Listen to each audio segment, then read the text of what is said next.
Bonjour et bienvenue dans ce nouveau tutoriel. Aujourd'hui, je vais vous expliquer comment composer une scène, placer les différents éléments en 3D perspective et créer une simple animation. C'est parti! Pour l'occasion, je vous ai créé une scène avec divers éléments et je vais vous expliquer un petit peu de quoi elle est faite.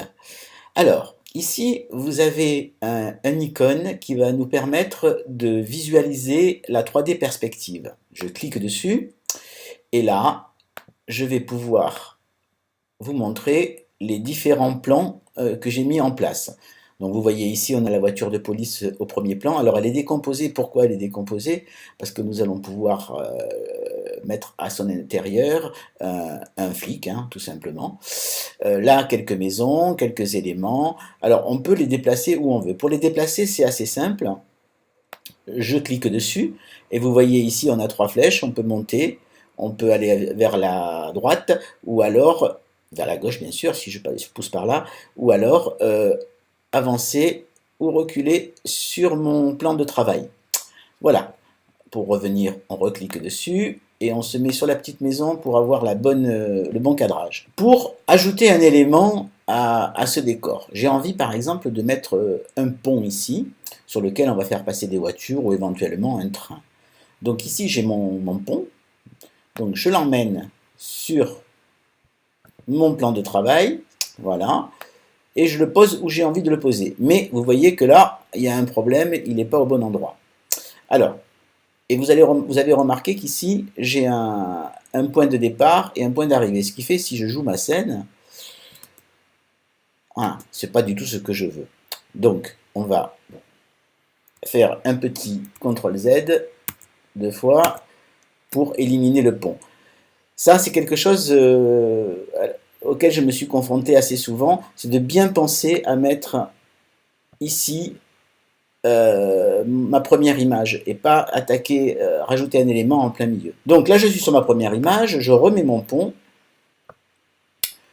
voilà, et je le place où j'ai envie, ici, et maintenant l'idée c'est de le faire passer derrière. Donc ici vous avez une petite flèche, si je la prends et que je pousse mon élément, vous voyez qu'il commence à disparaître, voilà, moi c'est là que je le veux. Je peux l'agrandir un peu, voilà, de façon à avoir une vraie perspective. Si je reviens sur mon plan perspective, on voit bien que le pont est derrière. Ce que je vous propose maintenant, c'est de créer une animation avec la voiture de police. Je vais quand même lui mettre un conducteur. Ici, moi, j'ai réalisé ce que j'ai appelé un flic chauffeur, c'est-à-dire un petit personnage que je vais pouvoir installer. Alors, je l'ai créé de façon à ce qu'il ait une position, on va dire, de chauffeur. Je vous expliquerai dans un prochain tutoriel comment réaliser cela. Et l'idée, c'est de le mettre à l'intérieur de la voiture, bien évidemment. Donc, on va déjà le réduire parce que c'est pas la peine qu'il soit aussi grand. Et on va l'emmener dans la voiture et le positionner exactement là où il doit être. Pour cela, je réouvre comme je vous ai montré tout à l'heure et je le fais avancer, ce monsieur-là, jusqu'au bon endroit. Voilà. Toc. Alors, il est un peu gros. On va le réduire encore, le monter. On va essayer de faire apparaître les mains. Alors après, c'est toute une question d'ajustement, bien évidemment. Voilà, si j'ai les mains, j'ai la casquette. Voilà. On y est presque. Voilà, on va dire que c'est bon. Donc voilà, notre chauffeur est en place. Alors maintenant, on va faire une petite sauvegarde. Ça ne coûte rien. On va amener notre voiture au point de départ. On est bien sur la première image. Donc on emmène la voiture tout entière. Ah oui, j'ai oublié de faire quelque chose d'important, c'est de lier le chauffeur à la voiture. Donc je reprends mon petit chauffeur ici. Je viens dans la scène manager et je vais le retrouver tout en haut. Voilà. Donc, comme je vous ai montré, je le link avec la voiture. Voilà, de façon à ce qu'ils ne soient pas dissociés et l'un et l'autre. Maintenant, quand je prends la voiture, tout le monde suit. Alors, je vais réduire ma voiture pour lui donner un peu la grosseur que je veux à l'arrivée. Enfin, au départ, pardon. Voilà. Petite. Voilà. Donc, à partir de là, j'ouvre ma timeline. Ok, je sélectionne ma voiture. Voilà. Je vais choisir une animation qui va durer jusqu'ici, c'est-à-dire jusqu'à la 480e image. Là, comme je vous ai montré, je crée une keyframe ou un keyframe, je ne sais même pas comment on dit. Voilà, ça va être notre point d'arrivée. Donc maintenant, je ramène ma voiture ici au point d'arrivée.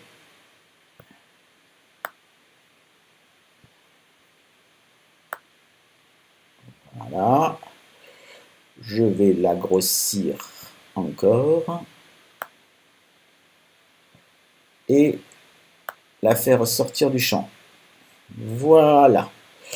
Donc, si je rejoue ma scène, tout simplement, voilà, la voiture de police qui avance. Alors, elle n'est pas très rapide, elle est très prudente, on va dire. Mais vous voyez que les proportions ne sont pas très bonnes. Donc, qu'est-ce que je vais faire? Je vais grossir ma voiture ici. On peut supprimer une keyframe en cliquant dessus, en faisant cut, donc on n'en a qu'une. Voilà, on revient sur cette keyframe là et on fait disparaître notre voiture, encore plus gros, comme ça. Donc là, si je rejoue, elle va toujours avoir la même vitesse, mais elle va être beaucoup mieux proportionnée.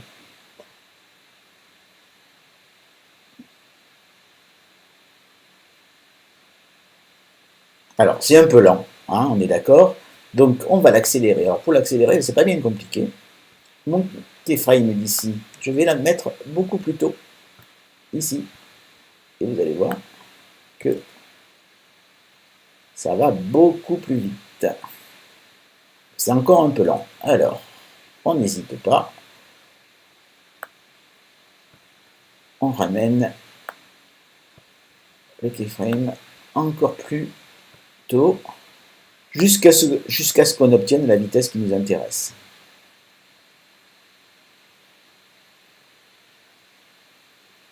Voilà. Je peux même gagner encore un petit peu. Voilà donc réaliser notre animation. Nous allons maintenant ajouter un son, la sirène de la voiture et le bruit du moteur. Alors, pour cela, j'ai téléchargé au préalable des bruits de sirène, hein, qu'on trouve sur Internet gratuitement sans problème. Je vais le positionner au départ jusqu'à l'arrivée. Donc ici, dans le projet, on a deux pistes son, la 1 et la 2. On va mettre ça sur la 1. Je vais chercher ma sirène ici et je la mets au départ sur la première image. Voilà. Et vous voyez, ça fonctionne très bien. Ceci étant fait, ce que je vous propose maintenant, c'est de faire passer un car, par exemple, sur le pont. Pour cela, je vais chercher mon car. Le voici, le voilà. C'est un bus. Et en plus, il est animé. Donc, je reviens bien sûr sur ma première image. Ça, c'est très important. Ne pas oublier. Le bus, je l'emmène ici. Alors, pour créer une animation sur un props animé, il suffit de cliquer ici sur l'action menu, et là vous voyez, vous avez le bus qui démarre, le bus qui roule et le bus qui s'arrête. Si par exemple je fais, voilà, il roule. Ceci étant dit, nous allons le positionner à l'endroit qu'il convient. Donc pour cela, je le sélectionne, je viens dans ma perspective et je le conduis là où il doit être, c'est-à-dire ici. Donc je le ramène vraiment, je le colle au pont. On le fait monter. Vous voyez que c'est un peu un travail de patience et d'ajustement, parce qu'il faut qu'il soit vraiment au bon endroit, et des fois ça se joue au millimètre. Voilà. Donc maintenant, on le rend la taille qu'il convient. Voilà, on va dire que c'est pas mal comme ça. Voilà. Comme nous sommes sur la première image, eh bien, on va faire disparaître notre quart ici, ni vu ni connu. Et donc le bus, on clique sur Transform. On a bien notre petit point, notre keyframe de départ. On va chercher notre keyframe d'arrivée. Donc on va le faire. Voilà, on va dire que là, il a fini son trajet. Une nouvelle keyframe. Et on déplace notre quart de façon à ce qu'il disparaisse complètement. Voilà, on regarde ce que ça donne. Ça me paraît pas mal. On la joue en vitesse normale. Voilà. Un quart et une voiture. Nous allons maintenant imaginer qu'un piéton ici vienne traverser une fois que la voiture de police sera passée. Donc je reviens sur ma première image et je vais choisir mon piéton. Alors par exemple, je vais prendre cette dame là qui a l'air très sympathique et je l'emmène sur mon plan de travail. Voilà. L'idée après, c'est sympathique, c'est la tête, mais enfin bon, c'est pas grave. Hop là, on va la réduire. Voilà, et on va l'emmener ici, prête à passer sur le passage piéton. Alors, pour vérifier un petit peu la grosseur, on regarde si c'est cohérent. Donc, vous voyez, la voiture est plus petite ici. Donc, on va la réduire encore. Voilà. Là, ça me paraît correct. Donc, on va grossir un petit peu notre timeline de façon à voir ce qu'on fait. Le plan de travail, je veux dire, pardon. Donc, on est bien sur la première image. Outil de sélection. Ma petite dame, je l'emmène là. Je l'emmène bien où il faut. Voilà. Maintenant, on va lui donner une pose de départ. Alors, pour lui donner une pose de départ, on vient dans Animation. Et on va choisir dans les poses. Voilà. Stand. Donc, on a ici, elle attend. Et on a trois possibilités. On va mettre la première ici. Toc. Voilà. Voilà, elle attend. Donc déjà, vous voyez, on a une petite animation. Voilà, qui m'a fait bouger. Ok. Donc, on ouvre notre timeline, si elle veut bien. Voilà. Et on a notre businesswoman qui est là. Transform, motion, c'est ce dont on va avoir besoin. Donc, je vais ici l'amener à traverser. On va dire que la voiture est passée, là elle va pouvoir traverser.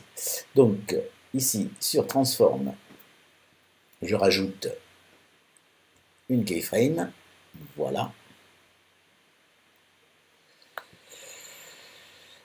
Ok, et je vais la faire traverser. Donc là, on va choisir, elle est de profil, donc on va choisir ici ce qu'on appelle du move.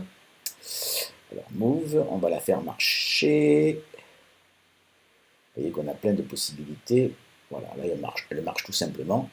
Donc, il suffit de cliquer une fois dessus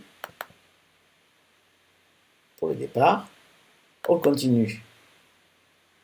2, 3, on continue encore. Voilà, allez encore une fois. Et, oh, je vais même la faire marcher doucement. Voilà, et l'arrivée. Alors, maintenant, l'idée, c'est de la déplacer.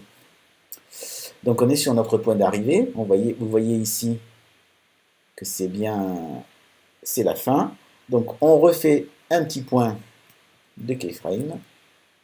Voilà. Et on déplace notre madame.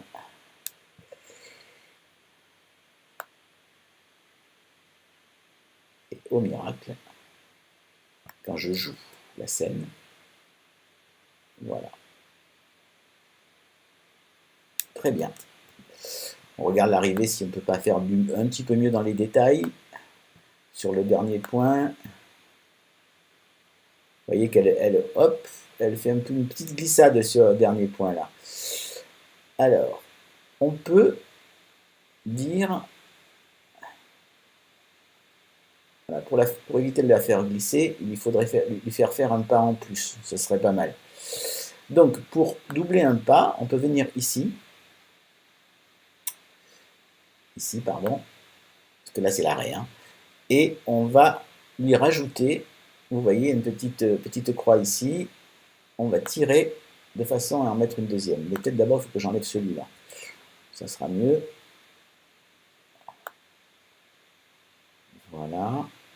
Elle glisse encore. C'est une grande glissante.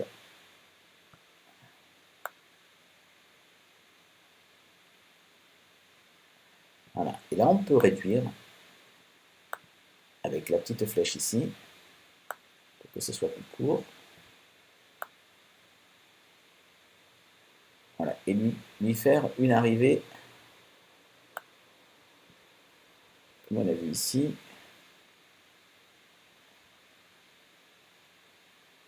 Enfin.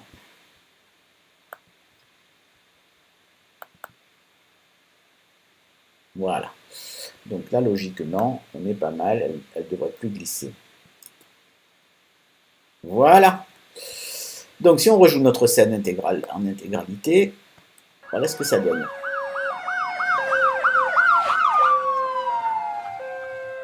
Il ne nous reste plus maintenant qu'à vous montrer comment exporter cette vidéo-là.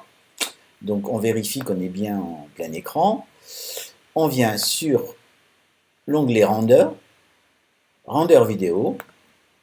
Et là, on définit la taille. Donc là, je suis en HD 1080, mais vous voyez, vous avez plein de possibilités. On définit les images par seconde, donc 25. Et on va pouvoir exporter notre vidéo que nous allons appeler la ville. Voilà. On sauvegarde. Et c'est parti. Donc je vais accélérer un petit peu la situation. Et voilà ce que ça donne. Donc on veut bien ouvrir notre séquence et on va la visionner en plein écran. Hop là, c'est parti.